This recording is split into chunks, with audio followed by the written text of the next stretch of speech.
Oliver, we need you on a private security job starts now. Triple your usual rate. Oliver Ames stared at his ringing phone, standing in the school parking lot with his 6-year-old son, Owen, tugging on his jacket. It was Friday and he'd promised Owen pizza and movies, but triple pay. That could cover next month's rent and groceries. Where? He asked, tightening his grip on Owen's hand. Downtown, VIP extraction, discreet escort to a secured location, non-negotiable, you'll be briefed on site. Oliver sighed, eyes on Owen. Can I bring my son? I've got no sitter right now. A long pause. Fine, he stays in the SUV, you never leave his side. Oliver hung up, scooped Owen into his arms, and ran toward his rusted-out SUV. Change of plans, buddy. We've got a job. 20 minutes later, they pulled up to a sleek high-rise in the center of the city. The building practically gleamed, all glass and steel, towering over the streets like it didn't even belong in the same world as the scratched-up dashboard in front of him. You stay in the back, okay? Oliver said, handing Owen a juice box and the iPad. I'll be right outside. Okay, Daddy, Owen said, cheerful. Be safe. Oliver stepped out, instantly clocking the 2 suited men pacing in front of the building. One of them walked straight toward him, clipped and cold. You're Ames? Yeah, VIP is coming down in 30 seconds. You're her shadow until she's safe. No questions, no screw-ups. Oliver was about to ask what kind of VIP this was when the front doors opened and she walked out, tall, elegant.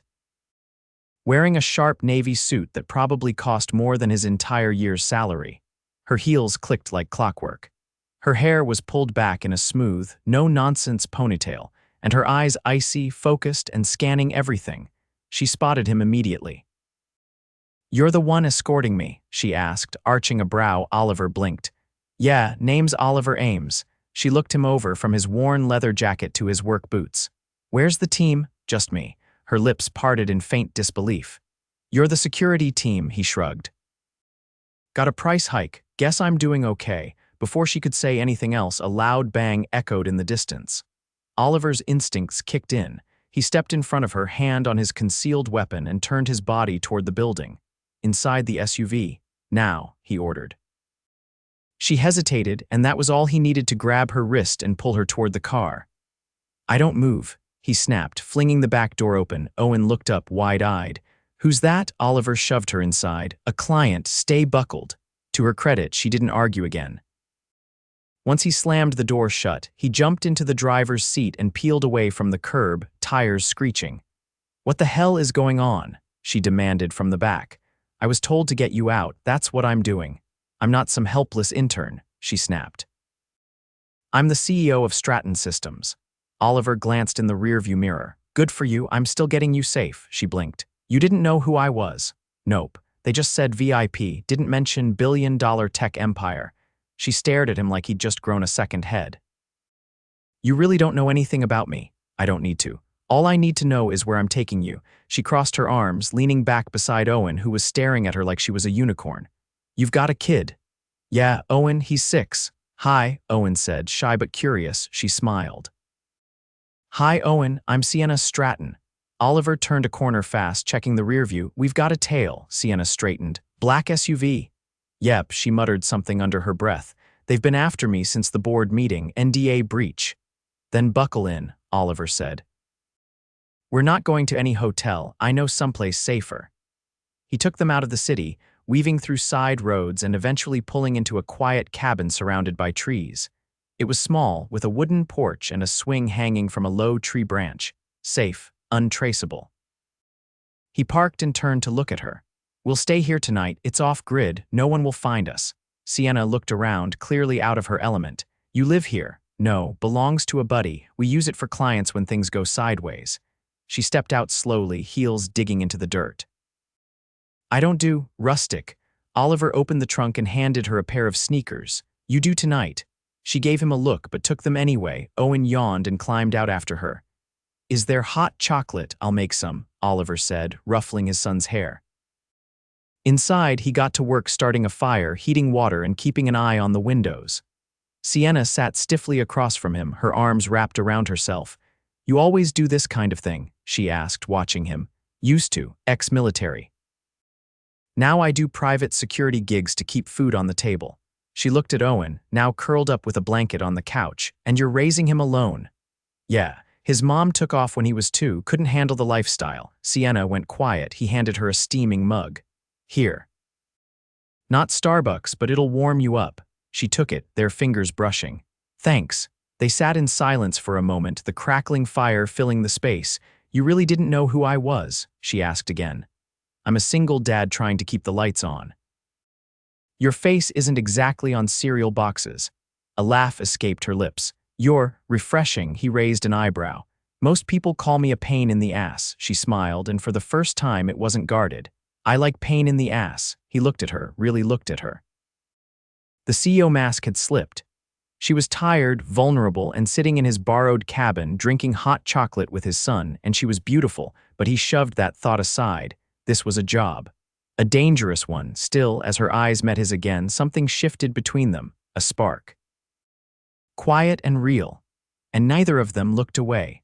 Sienna stood at the edge of the cabin porch, arms folded, her blazer traded for a worn flannel shirt Oliver had tossed her way, before vanishing into the woods with a flashlight. She wasn't used to stillness like this, the kind that hummed through pine needles and made your own heartbeat sound too loud. She watched Owen chase a firefly with a stick, his laughter echoing into the trees. Somehow, she didn't mind the dirt on her shoes anymore. When Oliver returned, his sleeves were rolled up, and he carried a bundle of dry wood balanced on one shoulder. He dropped it beside the fire pit and dusted off his hands without a word. You always disappear into the forest like some kind of mountain man, she asked. I wasn't about to let us freeze out here. This place doesn't come with central heating. She watched him crouch and build a fire with practiced ease. You don't strike me as someone who likes standing still. I don't like being easy to find. That why you don't have social media? He looked up, surprised. You checked. I own a cybersecurity firm. I check everyone. I bet you do. Her lips curved slightly. You're not what I expected. I get that a lot. They fell quiet as the flames caught, casting gold across his jaw. Sienna sat beside him, not bothering with the blanket he offered. The warmth from the fire was enough, and maybe his presence too. How long have you been doing this? She asked. Since I left the service, couple years now. What made you leave? He didn't answer right away, instead tossing another log into the fire. My unit was ambushed overseas. I made it out. Some didn't. She turned to face him, her expression softening. That's not something you just walk away from. No, he said, his voice low. But you learn how to carry it. Owen ran up just then, hair tousled, holding a pine cone like it was treasure. Look, Daddy, I found a dragon egg. Oliver ruffled his head. That's one brave dragon. Sienna reached for the pine cone and turned it over in her hands. You know, in some cultures, these symbolize strength. Owen's eyes widened. Really? Absolutely, she said. Only the strongest people are trusted to guard them. He puffed up with pride and ran off again, shouting that he'd build a nest for it. Oliver watched her. You're good with him. I don't usually spend time around kids. You seem like you know what you're doing. She hesitated.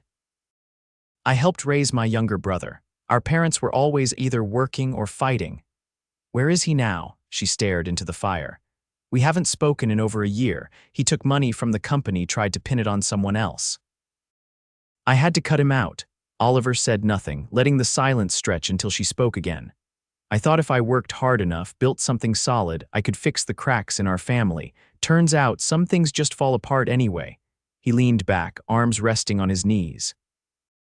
You build something for the wrong reasons, it doesn't hold up. I've learned that the hard way too. She glanced at him. What were your reasons? I wanted to protect people, but I had to learn I can't protect everyone. Their eyes held for a beat too long, the air suddenly heavier. Owen's voice broke the moment. Can we have marshmallows? Oliver stood and dusted off his jeans. Yeah, buddy, let's see what we've got. Inside, the cabin kitchen was small but stocked. Sienna watched from the doorway as Oliver expertly balanced Owen on one hip while rummaging through supplies with the other. She stepped in, took a bag of marshmallows from the cupboard, and tossed them on the counter. You know, most CEOs I've met wouldn't last 5 minutes here, he said, opening a drawer for skewers. Most of them wouldn't have come in the first place. You didn't have a choice. She leaned against the counter, arms crossed. I could have resisted, but you didn't. She tilted her head.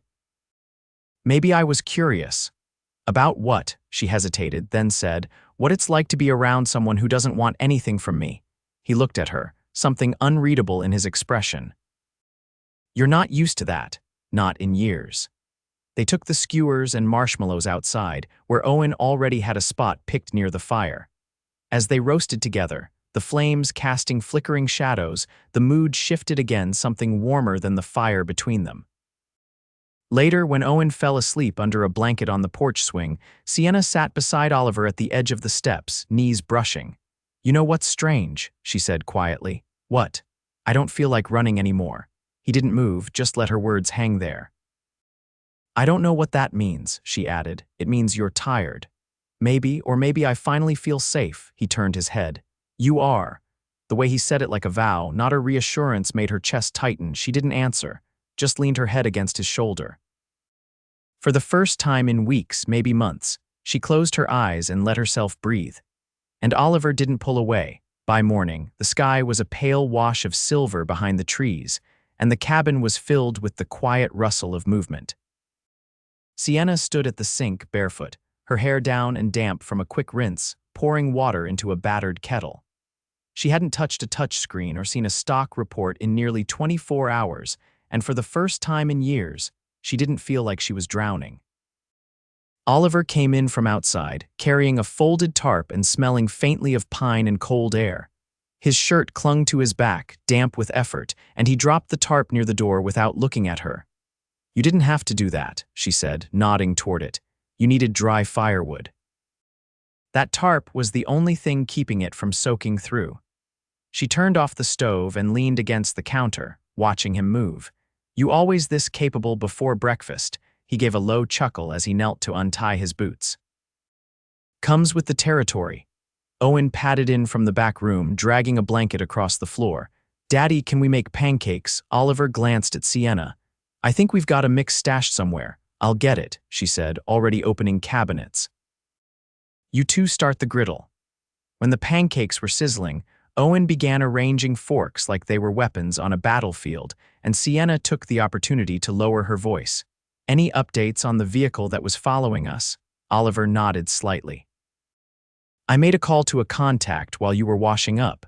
Same SUV was seen circling your building again last night, her brow furrowed. That confirms it's not random. They're tracking me for something specific, which means you're not going home anytime soon. I can't stay off-grid forever, she said quietly. No, he agreed, but you can stay here until we figure out who's behind it. She looked at him. You're not just doing this for the paycheck anymore, are you? He didn't answer right away. Instead, he flipped a pancake and said, I'm not the kind of man who walks away from someone who's still in danger. She watched the way his grip tightened slightly on the spatula, and something in her chest pulled tight. After breakfast, she stepped outside with her phone, searching for a signal. There was none. Still, she needed to feel like she was doing something. She pulled a small notebook from her coat pocket and began sketching out a timeline. When the breach happened, who had access, what board members had recently shifted allegiances. By the time Oliver joined her, carrying 2 chipped mugs of coffee, she'd filled 3 pages. You're not the type to sit still either, he said, handing her one. I built a company by facing problems head-on. Running isn't in my DNA. And yet, here you are. She looked at the pages. I need access to my files. I need to know what they're really after. I've got a guy, ex-NSA. If you can remember the login points, he can probably get what you need from a distance. She raised an eyebrow. And you trust him with my life, she nodded slowly. Then let's do it. Inside, Oliver set up a laptop with a secure VPN and connected them to the analyst. Sienna sat beside him, rattling off names, access points, and internal systems with the kind of precision that made the man on the other end whistle low. You weren't kidding, the voice said through the speaker. She's sharper than most of the brass I've worked with. Sienna didn't crack a smile. Just get me what I need. While the connection ran, she closed the laptop and leaned back, letting out a breath. I forgot what it feels like to rely on someone else. Oliver sat across from her. I didn't offer to carry your company, just watch your back while you fight to keep it. She looked at him, something flickering in her eyes. Most people only offer when they want something in return. You think I want something from you? I think you don't know how rare your kind of loyalty is. He leaned forward, elbows on his knees. I'm not loyal to titles or money. I'm loyal to people who show up. Their eyes locked, and she didn't look away. That afternoon, Owen found an old fishing pole leaning against the shed, and Oliver promised to take him down to the creek that ran along the back of the property. Sienna stood at the edge of the cabin, watching them disappear into the trees, their laughter carried by the breeze. She should have felt restless, but instead, a strange sense of calm settled over her. She grabbed the notebook again and returned to the porch swing, scribbling down names board members who'd been pushing for a merger she'd blocked, an executive who'd been suspiciously silent during the data breach fallout, and one name she hadn't let herself write until now, Gavin, her brother. The pen hesitated. She hadn't spoken to him since she'd confronted him in her office, his face pale when she laid out the audit reports. He hadn't denied it, just packed his things and walked out, but he still had access and motive. When Oliver returned, his jeans damp from the creek and Owen carrying a plastic bag with 2 small fish, she stood. I think I know who's behind it, he nodded once. Thought you might. She stepped closer, lowering her voice. If I'm right, this doesn't end with a firewall. It ends with a confrontation. He studied her, then said, then we plan for one. Her gaze dropped to the fish. And in the meantime, he gave a faint grin. We clean these and teach Owen how to gut them. She stared at the bag. That might actually be more terrifying than facing my brother. He laughed, and something in her chest cracked open a little wider. That night, as the stars scattered across the sky in bright clusters, Oliver sat on the porch steps, sharpening a knife. Sienna stepped outside, arms wrapped around herself, eyes searching the darkness. I've been thinking, she said, sitting beside him. Dangerous habit. She ignored the jab. When I go back, it's not just about protecting the company. It's about standing up to someone I once believed in. Oliver didn't look at her. That's always the hardest kind of fight. I'm not used to feeling unsteady. You're not unsteady, he said, finally glancing her way. You're human. For a long time, neither of them spoke. Then softly she said, you're different than I expected. So are you. He reached over, brushing a speck of ash off her sleeve. She didn't pull away, and for the first time since she'd stepped out of that glass tower and into his world, she didn't want to go back. Not yet. Not until she understood why his presence made her feel like she was finally on solid ground. The skies over the ridge were darkening by the time Oliver opened the passenger door of the SUV and turned to face Sienna. They were parked on the far edge of a residential development outside the city, close enough to feel civilization's pulse, but far enough that no one would question a car tucked beneath the trees. Owen was in the back seat, bundled in a hoodie and half asleep, his head resting on a travel pillow. A trusted friend of Oliver's, a retired Navy medic named Carla, had agreed to watch him for the next couple of hours inside her nearby home, something Oliver had only agreed to after triple-checking the security cameras and perimeter sensors. You're sure you want to do this now? Oliver asked. Sienna adjusted the sleeves of her cream-colored coat, her movements deliberate. If I don't confront Gavin tonight, everything I've built could be gone by morning. He's been waiting for me to stay hidden. Then we don't give him what he wants. She turned to him. You trust me to face him. I trust you to finish what you started. They walked together toward the townhouse Gavin had been renting under a shell company. Sienna had traced him here through a scrambled server pinged during the data extraction Oliver's contact had run. She'd been quiet since then, focused. Not cold, just centered in a way that reminded Oliver why she'd risen so far so fast. He knocked once. No answer. Knocked again. Still silence. Sienna reached forward, testing the knob. It's unlocked, she said. Oliver drew his weapon but kept it low. Stay behind me. The door creaked open, and they stepped into a living room scattered with empty takeout containers and sloppily closed laptops. Light flickered from a muted television in the corner. The place smelled like stale coffee and worn-out ambition. Gavin sat on the couch, hunched over, holding a glass of something amber. He didn't look up. You really came, he muttered. Sienna stepped forward without hesitation. You left a trail, Gavin. You always were careless with endings." He looked up then, his face gaunt, like the weight of what he'd done had started to sink in. "I was trying to survive. You think the board ever respected me? I was your shadow. They never even looked at me unless they thought I could get to you. You betrayed the company," she said. "Not because you were desperate, but because you were angry that I didn't hand you something you never earned." Gavin slammed his glass down. "I gave up everything for you. I didn't take a dime from Dad's trust. I followed you into that shark tank and all I ever got was scraps." Oliver stepped forward. "You leaked client code to a competitor. You hired people to follow her. If this is your version of loyalty, I'd hate to see what betrayal looks like." Gavin's eyes flicked to him. "And who the hell are you, her bodyguard or her new conquest?" Sienna didn't flinch.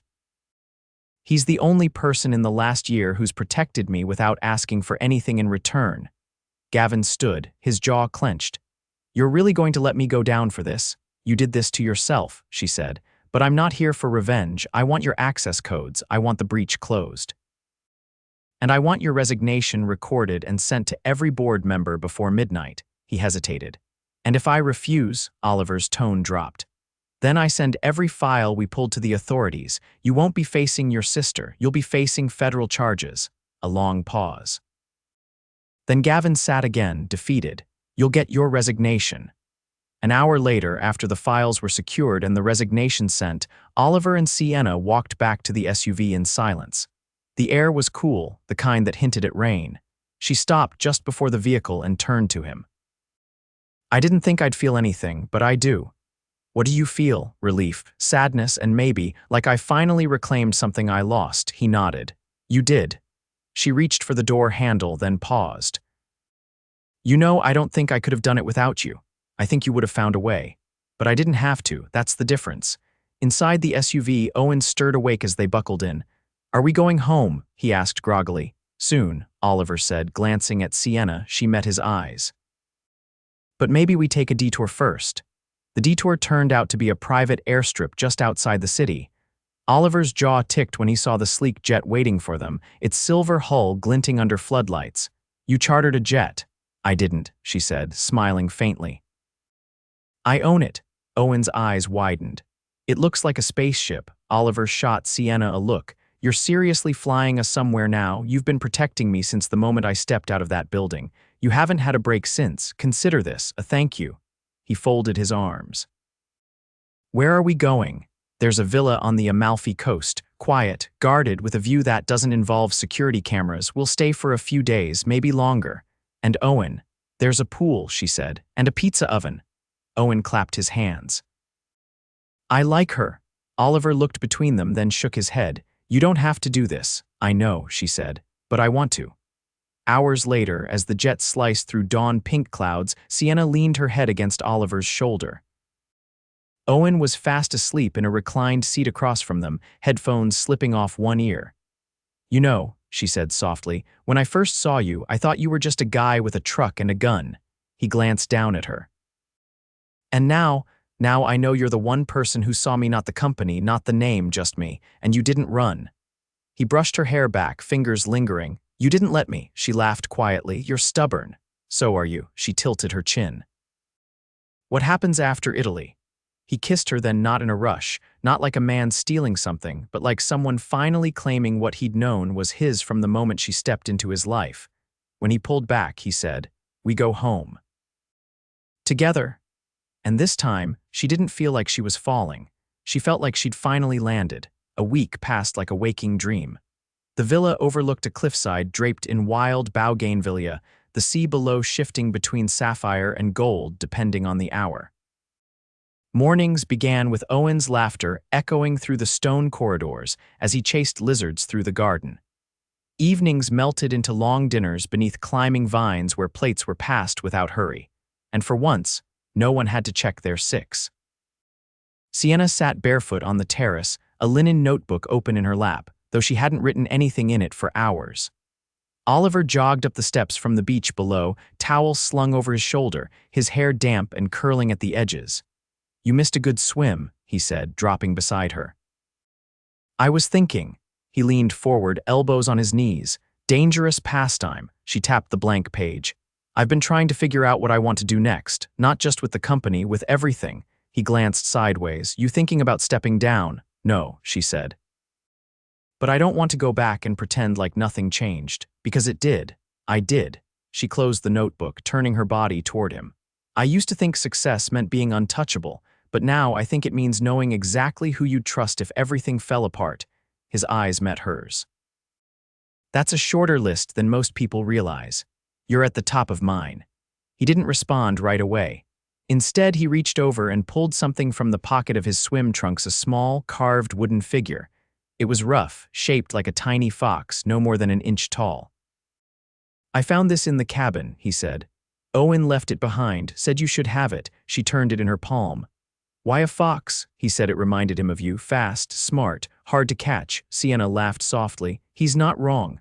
Oliver leaned back, stretching. When we head back, I'm not taking any more jobs, not like the one I took with you. She raised an eyebrow. You retiring? No, just choosing. I want to be around for Owen more. I want to build something that doesn't require a constant exit strategy. Her expression shifted. You ever think about building something with someone else? He didn't hesitate. I do now. That night, after Owen had fallen asleep watching a documentary about dolphins, they walked through the vineyards behind the villa. The grass was cool underfoot, and the moon was full enough to cast shadows. Sienna stopped at the crest of a hill and turned to face him. You know what I realized? What? I've let a lot of people define me. Investors, board members, even my past. But I feel like I'm finally ready to define myself. He stepped closer. And who are you, Sienna Stratton? She reached up, resting her hand against his chest. Someone who doesn't want to go another day without telling you she loves you. His heart kicked against her palm. Say it again. I love you. He kissed her like they had all the time in the world, hands in her hair, her body pressed against him under the stars. The vines rustled in the breeze, but neither of them noticed. Not when everything finally felt still. They didn't rush back to the States. When they did return, it wasn't with fanfare, but with quiet certainty. Sienna stepped into the Stratton Systems boardroom 2 weeks later not to reclaim her title, but to present her successor. Someone she'd mentored, trusted, and who understood the vision better than anyone. She would remain majority shareholder, but she was done living in glass towers. Outside, Oliver waited with Owen, who was holding a paper bag filled with cannoli. Can we go to the park now? Owen asked, tugging on Oliver's hand. Soon as your mom's done inside. Sienna emerged moments later, slipping her sunglasses on, and took the bag from Owen. Did you save me the chocolate one? I saved you too. She grinned and ruffled his hair. You're the best. Oliver wrapped an arm around her shoulders as they walked toward the car. A year later, they stood in the backyard of a restored farmhouse in Vermont. It had a wraparound porch, a tire swing, and a garden Sienna was learning to keep alive. The ceremony was small. Just close friends. Owen wore a bow tie and carried the rings. Sienna wore a dress that caught the wind and made her look like she'd stepped out of a dream. When she reached Oliver at the altar, she didn't wait for the officiant. I never thought I'd find someone grounded enough to hold me still without clipping my wings. He smiled, hands steady as he took hers. And I never thought I'd find someone fierce enough to make me want to stay. They said their vows beneath the open sky, surrounded by laughter and the scent of wildflowers.